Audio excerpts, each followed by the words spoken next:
Welcome to Planetary Gig Talk, Tales of Music and Magic. I'm your host, Jefferson Glassy, Chief Spiritual Dude of the Planetary Gigs Society, whose mission is creating unity through music, or as I like to say, making connections through music with the intention of bringing peace. And I am here today in Studio One of the worldwide headquarters of the Planetary Gigs Society, and excited to say also that for the first time in 2 years, our guest is here as well in studio. And so really happy to be able to finally have the opportunity. We've talked about this many times. Jon David Gorman, thank you for being here. Thank you for having me. Yeah. It's here we are live in person. It's fantastic. Yeah, and we've been talking about it far before the pandemic too. So I'm glad I finally made it. Yeah, and you go by JD as well. So we'll see how that rolls out. And your mom, Tara, Goddess of Awesomeness, Gorman, was a co-founder of Planetary Gigs Society, and she also did an interview, which I think is still the highest rated. I don't really check the the stats too much because why? Yeah, she would have the highest rated. I don't know how. I think it was the Up With People connection. I think people were listening to it. That's a strong network. That's a strong network. A strong network. Yeah. Talking about networks through music. Yeah. So I've known you for quite some time. I don't remember exactly when, but it was probably with some of the music nights. It might have been on Sycamore Island the first time I met you, and you were there. But we've been to a lot of music nights together at your house. Yeah, for sure. No, it's definitely because I remember doing your birthday party a while back when I was playing horn. Holy smokes, that was it. I was 60, so it was 9 years ago. Yeah. Yeah. And I was 10. You were 10. I was 10. It was like, let's get this 10-year-old on stage. And it was even before that. Yeah. So, well, the thing I just always am so curious about and want to ask about is when did music come into your life? How did it come into your life? I know your father was a musician, and music was a big part of your life, and through your mom's music nights, it's just been right there all the time. But I'd love to just hear you talk about, what you remember and sort of your musical trajectory. You might have had a guitar in your hands or a horn or something when you were 2, I'm guessing. Yeah. I mean, music has definitely always been around because like you said, my father was a musician, and he was the one who really sort of kept the music in the household. And he was like, I remember driving to do errands with him, and he'd be playing Steely Dan and whatnot. I didn't know who Steely Dan was. I thought Steely Dan was a guy, right? And then, so like I remember all these songs that he would play, and then him out on the porch playing music, or him, like I remember he had his, I don't know if it was a band or just friends coming over to play. Like these are memories where I'm too young to remember the details, but I remember I was there and in the room. Yeah. And so there was a bunch of guys over to play, and I brought my little toy keyboard into the room, and he just let me hang out and chill with my little toy keyboard. Nice. How old do you think that was? How old do you think I was you were? I was probably definitely no older than 5 or no older than 6. I was young. 5 or 6. 5 or 6. Those are real early memories. But then, then he passed away, and sort of before that, as he was sick, we started these music nights to sort of surround him with music, and then we continued it to keep the music in the house and to honor him. And those music nights and those parties and those events that my mom created and has been sustaining, those have really been what kept music in my life after he passed. and continued to encourage me to actually start my own musical trajectory, like you said. And for the first two, I'd say I started playing music. Like I started playing the guitar seriously without just, like I always had like a harmonica or like the toy keyboard, and I would like make a lot of noise and like do a lot of stuff. But I wasn't really thinking about like, oh, how do other people use this instrument? And like, how can I use this instrument quote unquote correctly and like contribute? And then probably, I think a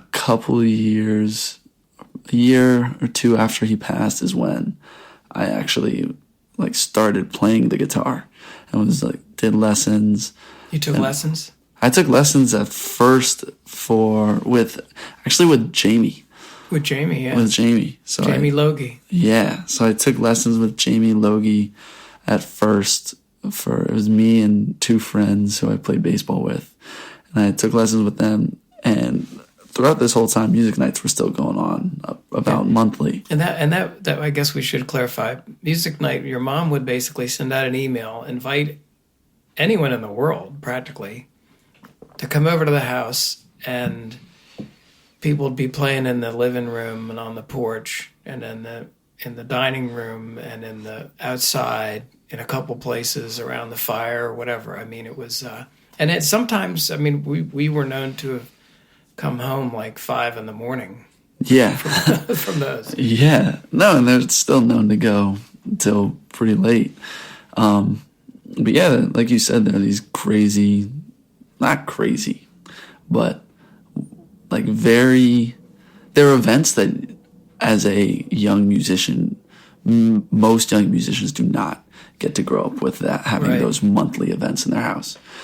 And that's something that I cannot understate how grateful I am to have had that in my house. Like there's some people who have the inherently musical family and like it's the family band and like, or they're part of the church and that's how they do it. And this was like my Sunday church band that I would go to, or this was my family band. This was the community environment that really fostered my musicianship. And I'm more grateful for it than I can ever express. Yeah. So when you're fairly young, you had taken some lessons. Yeah, you're 8 or. Yeah, I'm around 8 or. No. Yeah, I'd say it was 8. And this is for about the first 2 years. I wasn't even playing at the music nights. But my mom was. I mean, she did the mom thing. It was like, my son plays guitar, like, and then like all the musicians would be like, oh, go get your guitar, and it's like I don't really know what I was doing, so I'd maybe grab it for one song, like play the chords that I know, and everybody was super encouraging. And that was sort of the best part about music nights, and it's still this way, is there's a really high ceiling and a really like low, accepting, very welcoming floor. Yeah. You could say like anyone can join, like, and I was, with all that I had, I just did what I could and sort of picked up and listened to different things that I could do, played the chords that I knew, and when I didn't know which chords they were doing or it was too fast, I'd sit back and listen. But people were they were, hey, let me show you something. Here's the way this goes, and so did you continue with lessons, or was sort of music night and the people you met at music night, was that just the way that you? Music nights became the lessons, yeah, definitely, and it would be a piece of knowledge here, a tip here, or oh, I heard this song and now I want to learn this song on my own time. And then what instruments, you play a number of different instruments, but you started with guitar and then... Yeah. So I started with guitar and I did that. And at the music nights I got really good at being able to see chord shapes on other people's hands. Right. And that, because people would call out the chords and I'd follow along that way too. And then I'd sit next to a friendly musician that we know, and they'd sort of lean over their shoulder and whisper the chords and say, okay, now we're playing this, now we're playing this. And then I'd follow along that way. But then I also kind of like, I've always liked being as independent as I can. And so I got good at looking at someone's hands and be like, okay, that's a C. Okay, now we're playing a D, and now we're playing whatever, just by looking at the shapes of their hands. So yeah, it started out with guitar, and then I played saxophone, because you don't play guitar in school band by the time fourth grade came around. So fourth grade, you joined the school band. Yeah, they had instrumental music, and guitar wasn't an option. And I didn't really want to do violin. Now I kind of wish I did cello, but I chose the saxophone, and it was like the first night I got the saxophone. I knew how to. I had like one lesson through the school, so I knew how to make sounds on it and like what the notes were. And then my mom did the mom thing again. It was like, oh, my son's learning saxophone, and Scott Newman was there. Yeah. And this is one of those pieces of wisdom that he gave to me. And he was just like, just figure out the key and that can be your solo. Because he just told me like, okay, this is the key that we're in. And then he told me about transposing all that. And that went way over my head at the time. Yeah. And then we were in more scenarios with him and where I was playing the horn. So I like had to transpose, but he sort of walked me through all that. And the first night he said, okay, play this note when it's your time.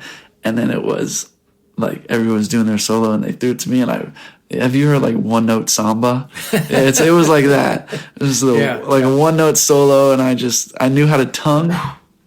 I knew how to make noise, and I knew how to play a note, and I knew how to tongue. So that was like all I did. And it was a lot of fun.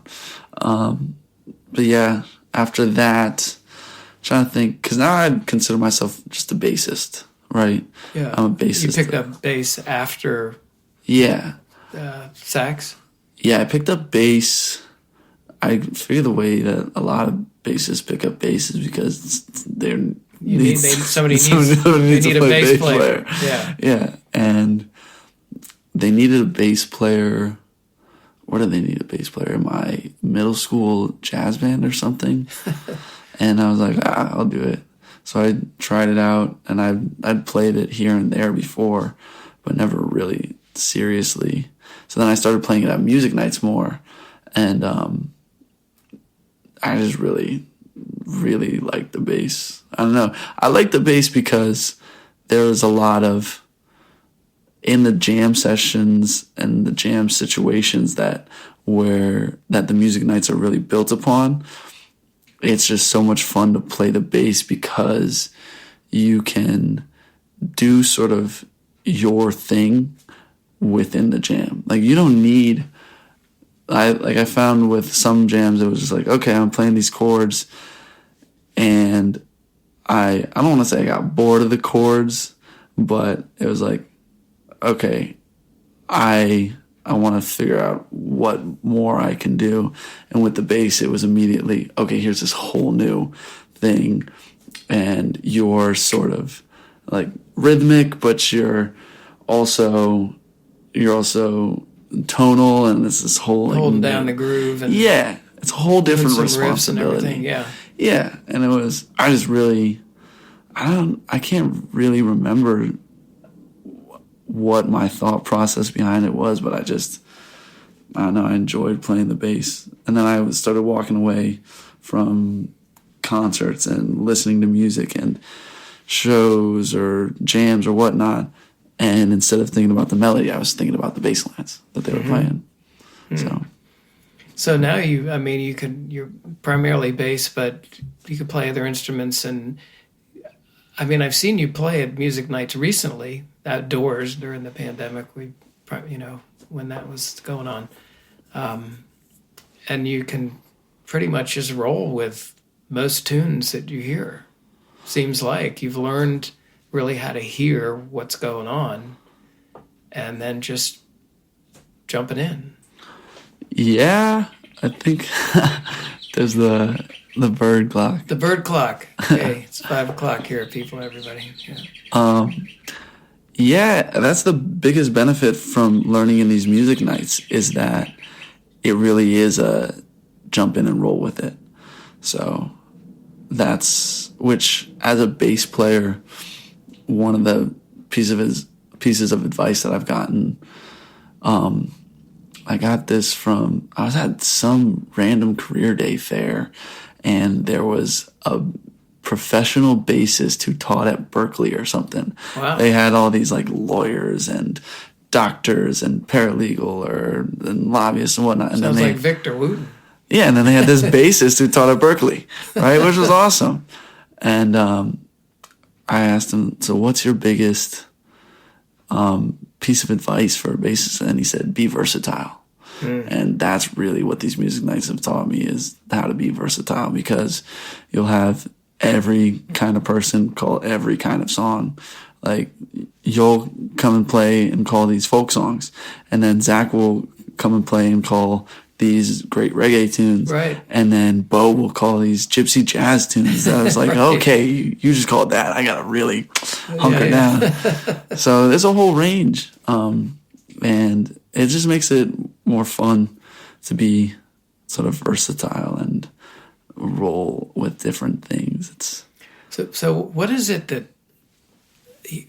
I mean, music is obviously pulling people together for those music nights, and in so many different ways. And you've had sort of a bird's eye view of music at an organic level for your whole life. I mean, what's going on? What people just enjoy doing it? I mean, what is your perspective on what is that sort of that power of music, or what draws people to it? What draws you to music and makes you want to continue playing? I think I heard this somewhere, and it might have been Victor Wooten who said it. But someone said that words and poems and all that artistry conveys thoughts and ideas. Music and instrumentals convey emotions. And when you have songs with both of them, those convey experiences. So I think it's just another way that people can empathize and connect with others in a very universal way. Because when it comes to words, not everyone speaks the same language. But if we're hearing these instrumentals and these notes and these chords and these layers and harmonies and whatnot, creating these emotions, everybody can sort of tap into that as, oh, that makes me feel this sort of way, and that reminds me of this thing. So it's a great exercise in human perspective, because when I hear a sad song, I might think of this very specific thing, and you might hear that same song and have just as strong of an emotional connection, but think of a completely different scenario. Right. But the common ground there is the same human emotion shared between, like, whatever caused it. That's the same thing that's elicited from the music. So I think it's another way for empathy to be built and fostered and created. It does sort of build empathy, because you're in your own place listening, but you're listening with other people and sharing the sounds that even may lead to different experiences. I don't know if I won't put you on the spot and ask if you have seen any, particular demonstrations or instances of, things that would demonstrate the power of music. But if you think of any, let me know. But what is sort of your goal now? I mean, boy, we've had this pandemic, and everybody's been hunkered down, and you're on your way to college after this year, I guess. You're taking a gap year still.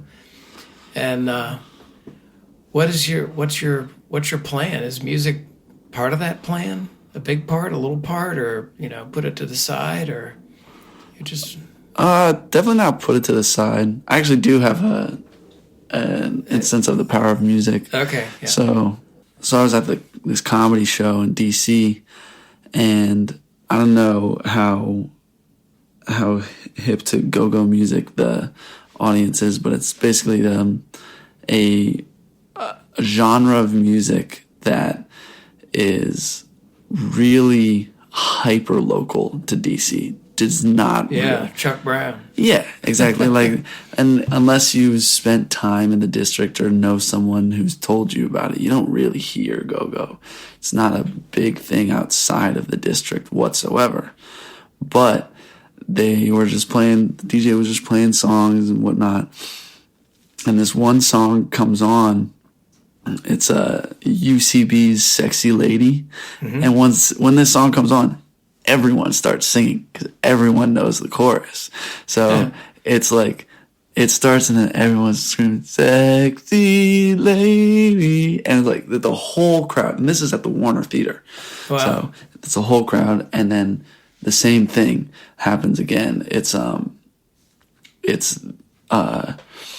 Rare Essence Overnight Scenario. And it's like 3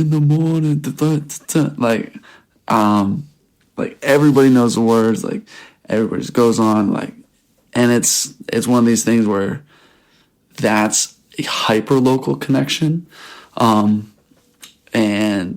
sort of on that same wave of being hyper local with music and that building a connection and it being a regional thing.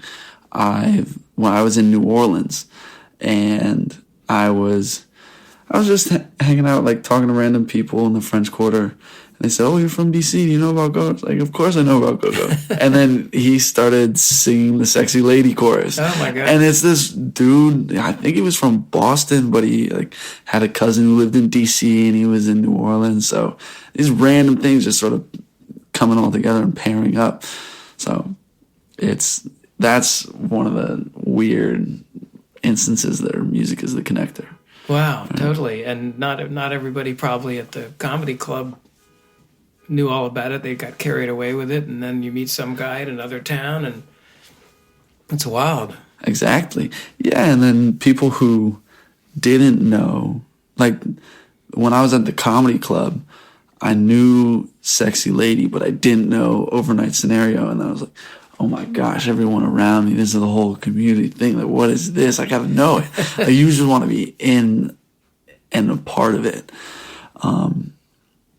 So that's cool. That's cool. Yeah.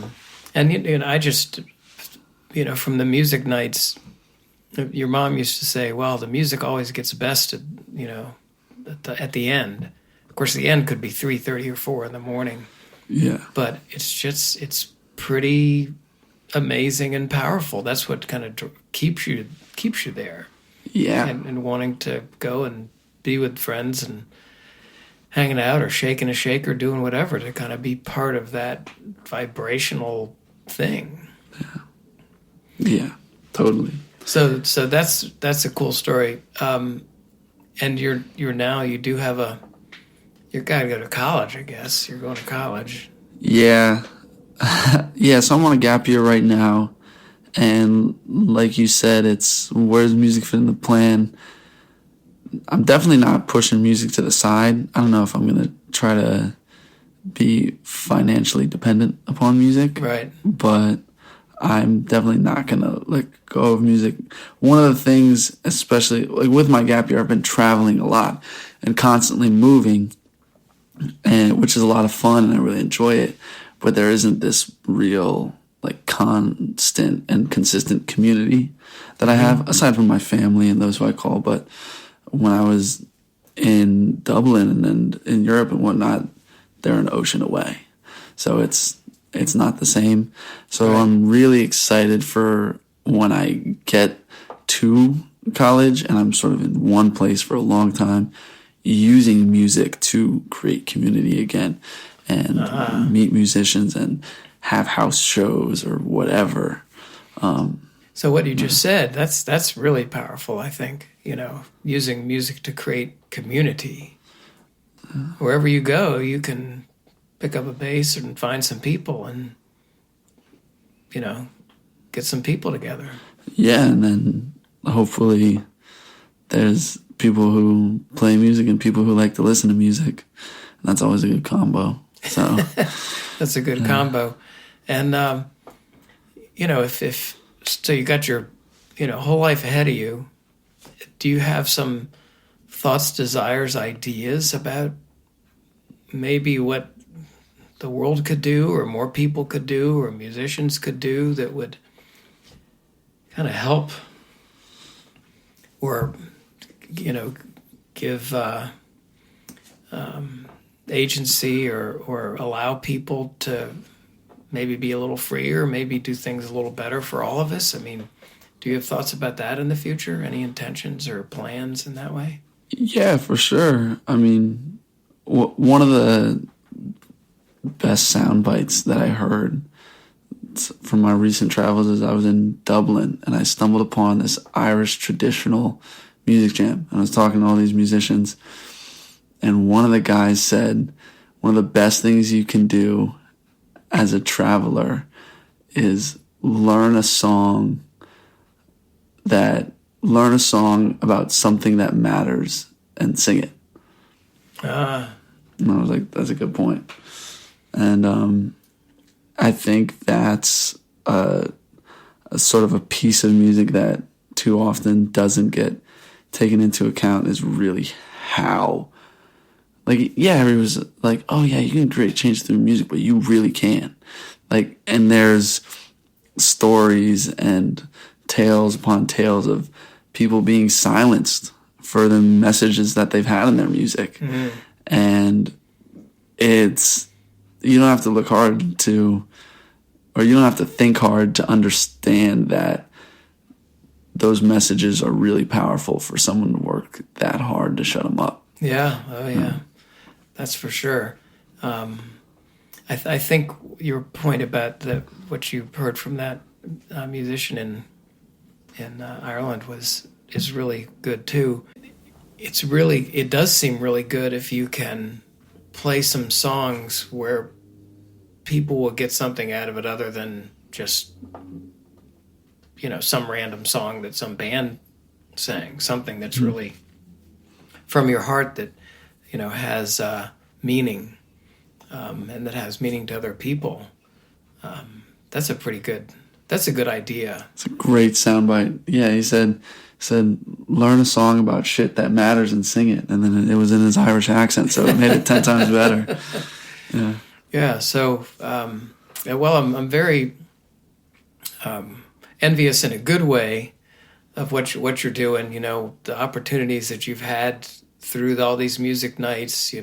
Be able to play music as part of what you do. I mean, you're very accomplished in many other ways. You're president of your class and baseball, and I mean all these things. But it's, you get old enough, you can't really steel basses anymore.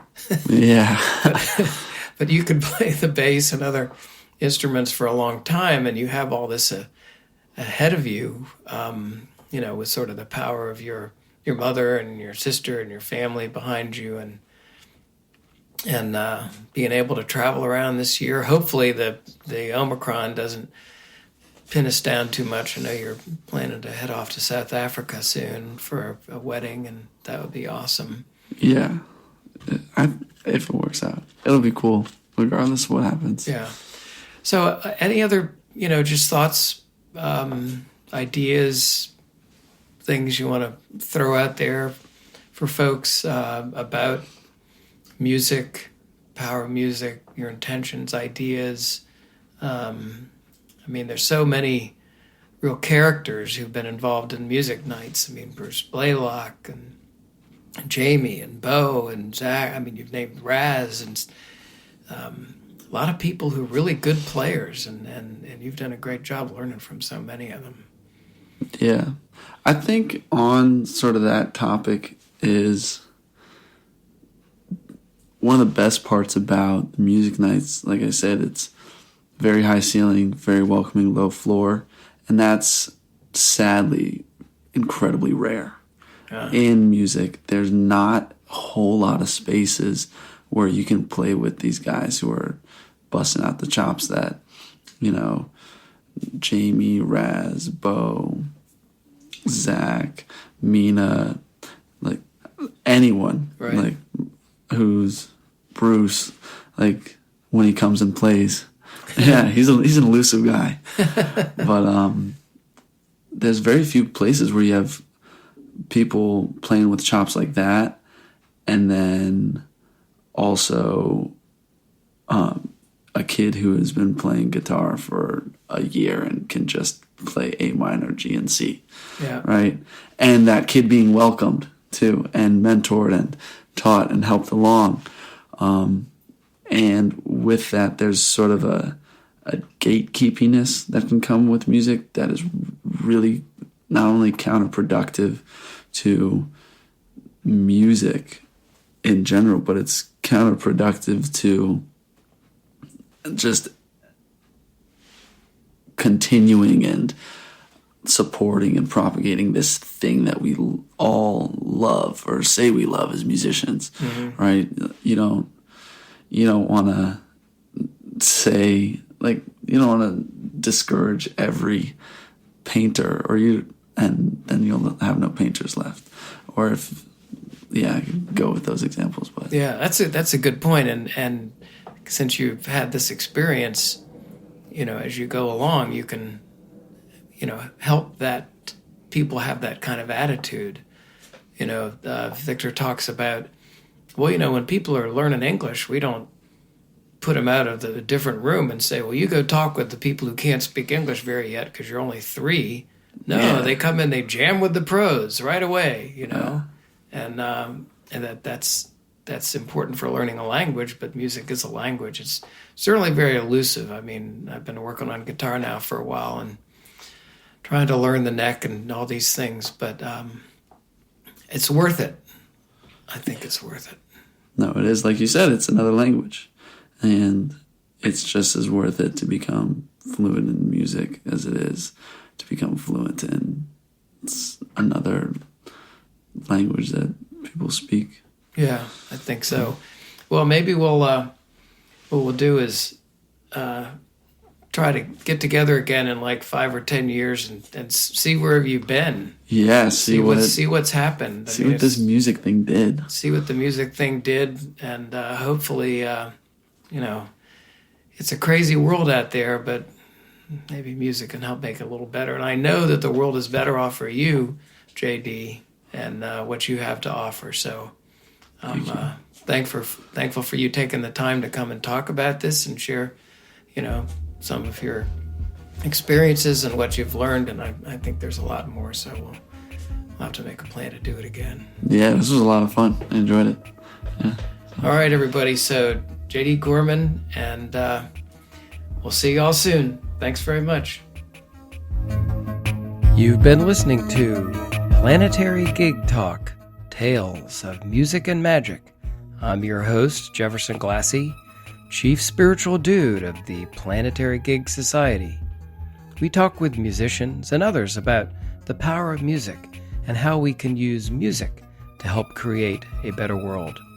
Please check out our website, www.planetarygigs.org, for information about some of the organizations promoting music and musicians, resources about the power of music, books, movies, articles, including new research on music and the brain. We welcome your support. The Planetary Gigs Society is a Section 501c3 charitable organization, and you can donate on the website. You also can receive a free email signature block demonstrating your support for Planetary Gigs Society. Please follow us on Twitter, Instagram, and Facebook at Planetary Gigs. And we want to thank fabulous musician and teacher Eric Weinberg of Little Eric Studios for the Planetary Gig Talk music titled Chill Kid, It's Saul. So please check out Planetary Gig Talk on iTunes, Google Play, and Stitcher. Subscribe and hear all the upcoming episodes. Thanks very much.